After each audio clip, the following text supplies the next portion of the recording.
dobar dan, dame i gospodo. Iako čitam srpski i hrvatski i bosanski i bošnjački,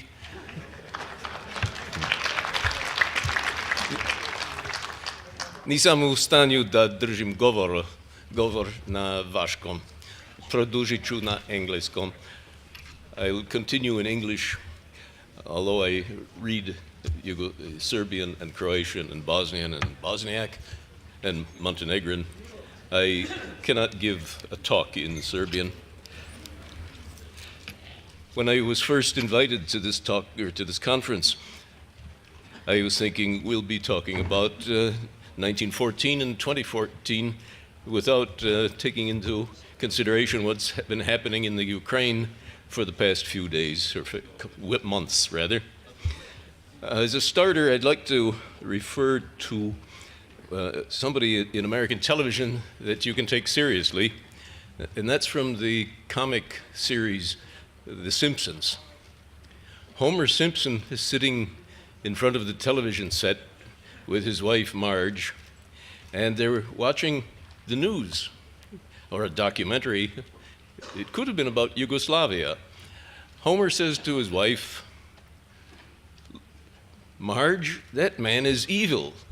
Listen to the music." So that actually happened. Alan Little of the BBC and Laura Silber produced a pseudo-documentary called The Death of Yugoslavia. We hear marvelous funereal music with cellos playing chords straight from a funeral. And we see the face of Slobodan Milosevic. We hear him speaking, but BBC did not translate his remark correctly. I think some of you in here will be able to give me exactly what he said at the end of his famous speech in 1389 at Kosovo Polje. He said, "Živjelo bratstvo i jedinstvo naroda Jugoslavije." Long live the brotherhood and unity of the peoples, plural, of Yugoslavia. Slobodan Milosevic was not a nationalist, he was a Marxist internationalist. He only became a Serb on Vidovdan of 2000 when he was kidnapped and taken off to The Hague.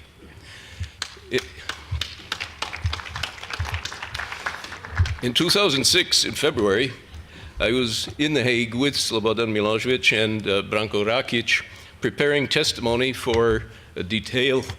Milosevic was being charged with the destruction of the ancient city of Dubrovnik. However, you'll notice that The Hague dropped all that, and I think it's because of a little trip I took to Dubrovnik on the 25th of March, 1992. I took a cameraman in, and I had heard that the Serbian Orthodox Church was damaged, or that the Serbian Orthodox Library was destroyed. These reports were not accurate. There was, however, a building totally destroyed that is from on the spot, not from Navy guns, which belonged to a Croatian artist whose name was Ivo Grbić. Grbić had a sign on his building, Ikone, in Serbian Cyrillic letters and in English. He sold icons to Serbian Orthodox tourists. His building was the only one in the ancient city of Dubrovnik which was destroyed. It was not destroyed by Navy guns. It was destroyed by chauvinist Croats on the spot.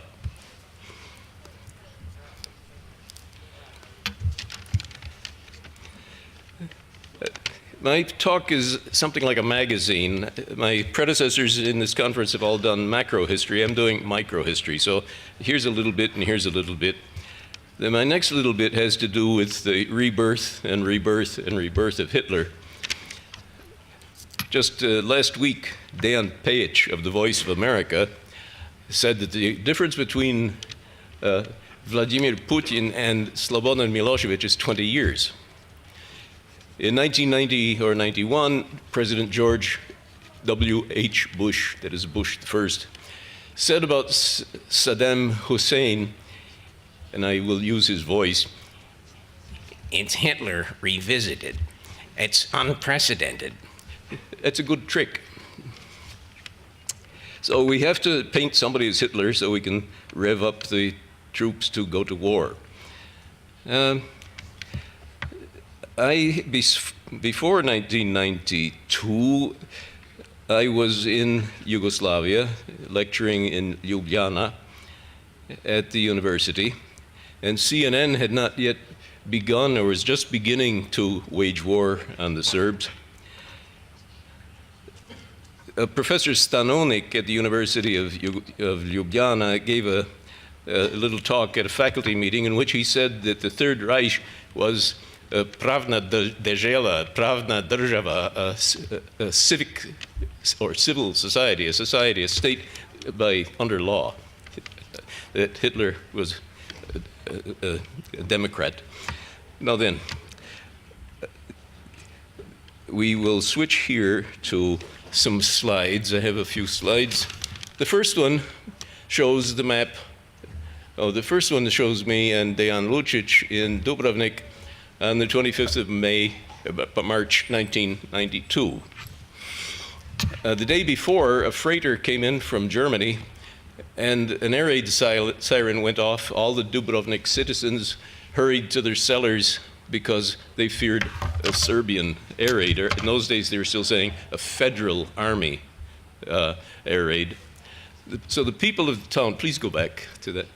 The people of the town were in their cellars. The freighter sailed into the harbor at Gruj and unloaded a whole shipload of tanks from the stores of the East German army, which were then given to the Croats, and of course with trainers and spare parts and all that.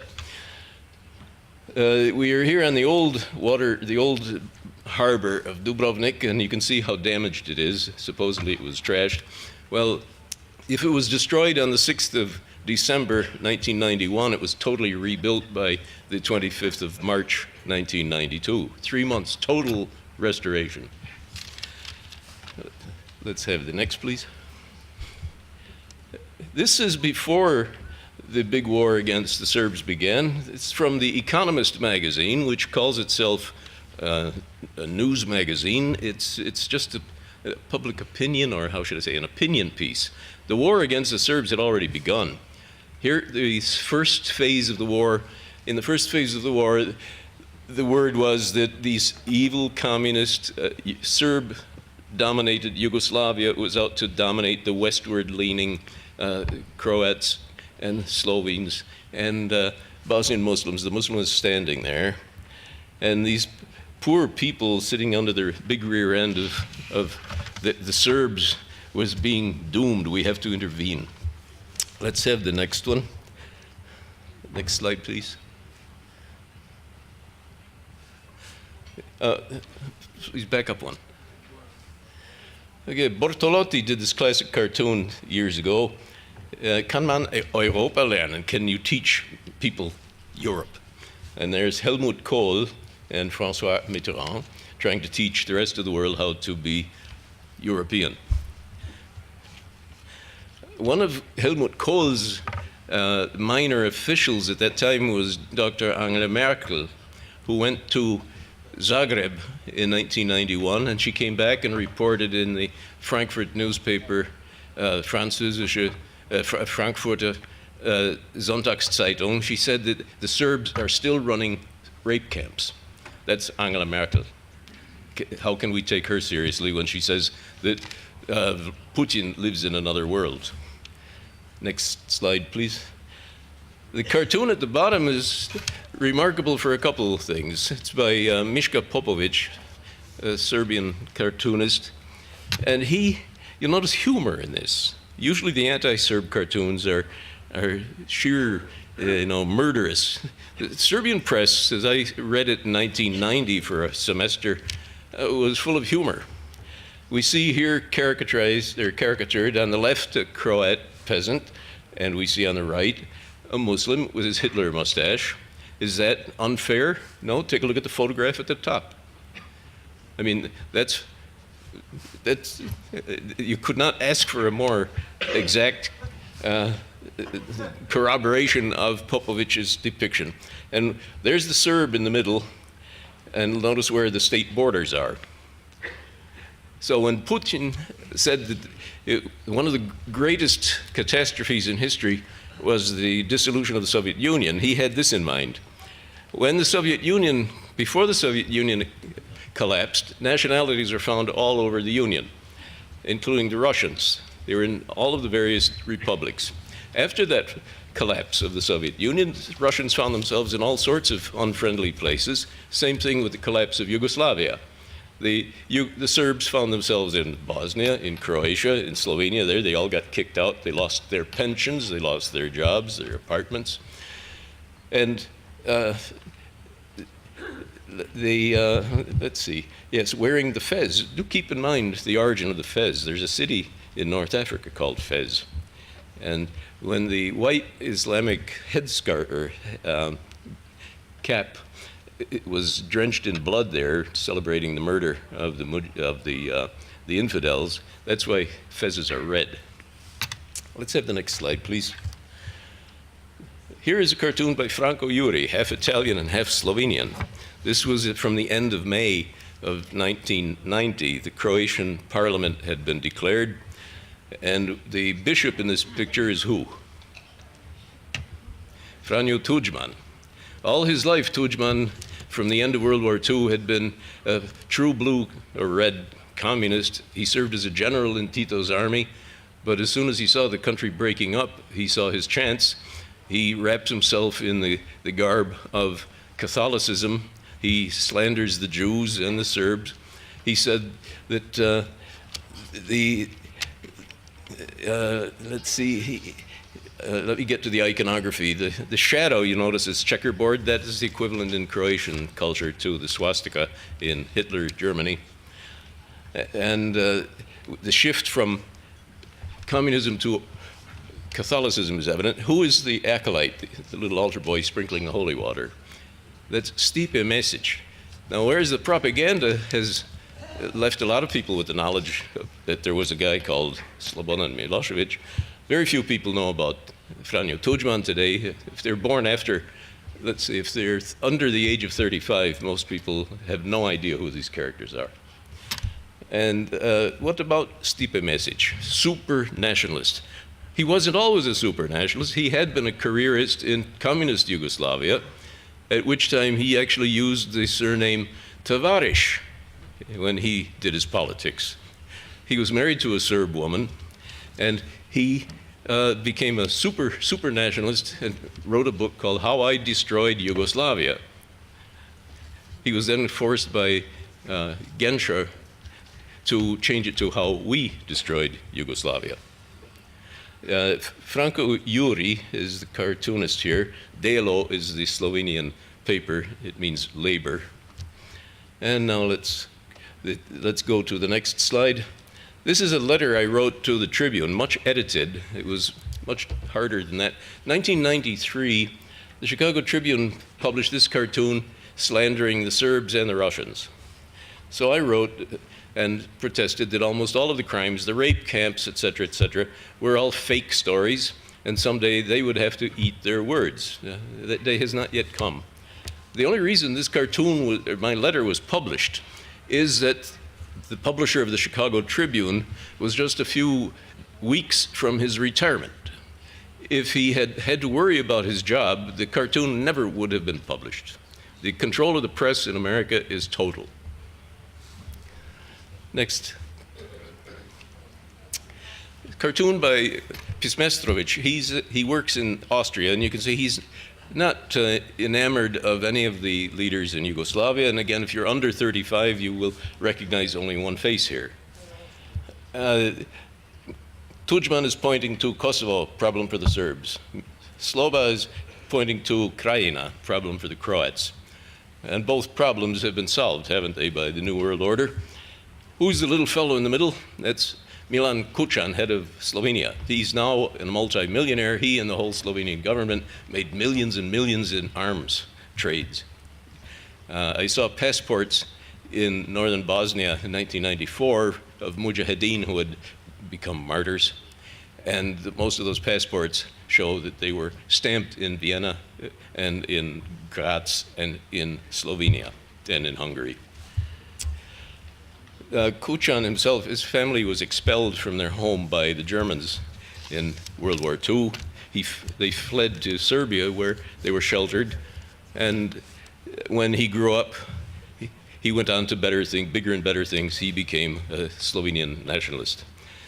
His salary was $25,000 a year, so which made me wonder when I heard that his daughter was attending Yale University, at which the tuition per year was $25,000. Wondered how he worked this economic miracle. I leave it to your imagination. Next slide, please. There's a German-American paper called the Nordamerikanische Wochenpost, the North American Weekly Post. In it, they published this cartoon, and you'll see the legs of two women back in the bushes. Slovenia has been raped and murdered. Croatia has been raped and murdered, and now the Chetnik is going to do it to that poor Bosnian Muslim woman wearing her hijab. Now, there's Angela Merkel's quote down below: the Serbs still have death camps.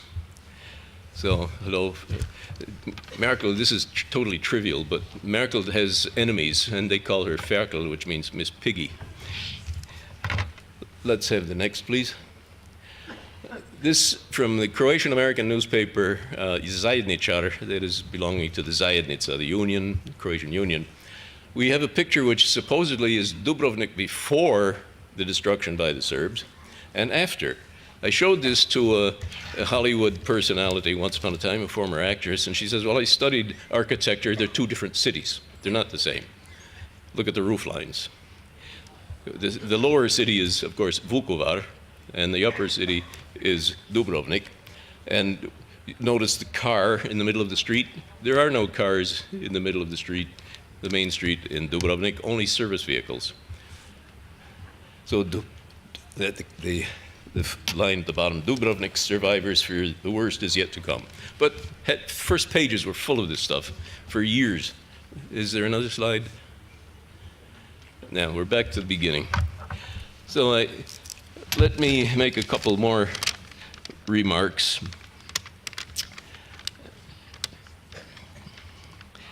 I arrived to take a professorship, a Fulbright grant. If anybody wants to know what a Fulbright grant is, I'll tell them. Just ask me outside the hall. I took a taxi from the airport in Belgrade to the city, and the taxi driver, a young man, had on the rear view mirror of his taxi a decoration, rosary beads. These are a Catholic devotion. I studied for the Catholic priesthood, as I told you. A lot of people would not have noticed. They might have thought these were Greek or Arab worry beads, but no, there was the crucifix, etc. It was the Catholic rosary. He said, are you Catholic? He says, no, I just like it. We talked a bit about the treatment of Serbs in Yugoslavia up to that time, 1990, and he said, zašto nas mrze? Why do they hate us? The fact is, the hatred of Serbs did not begin because Serbia was a pariah state. It was there for ages. There's simply, it's the Balkan version of anti-Semitism, or let's say the companion of it.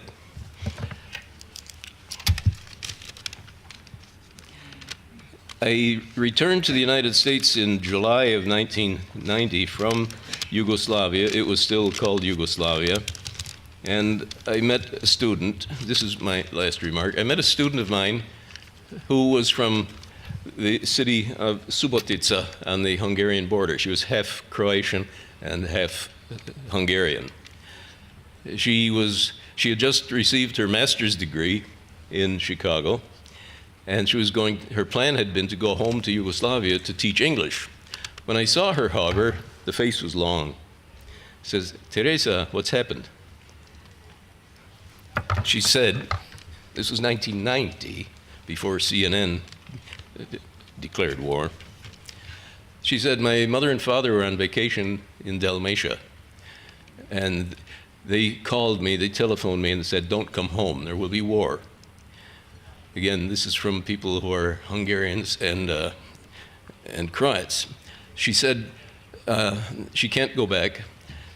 Her parents told her that cars with Belgrade license plates were being attacked and pushed into the sea. I personally saw 19 houses, vacation houses, vikendice, near Dubrovnik, at a place called Belgradsko naselje, Belgrade settlement. Beautiful houses, well built. Every house was blown up in a uniform way. An explosive charge placed in the parking space under the house. 19 of them, boom, boom, boom, boom, all gone. This was happening, but nobody in the States or Western Europe, the West, was reporting it. So I had another Croatian student who was from Zagreb, and I said, why did your people come to America? And she says, well, they blew up our house. Who?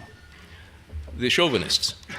This family, either her father was a communist or simply not a chauvinist, and he wasn't Croatian enough. They blew up his house.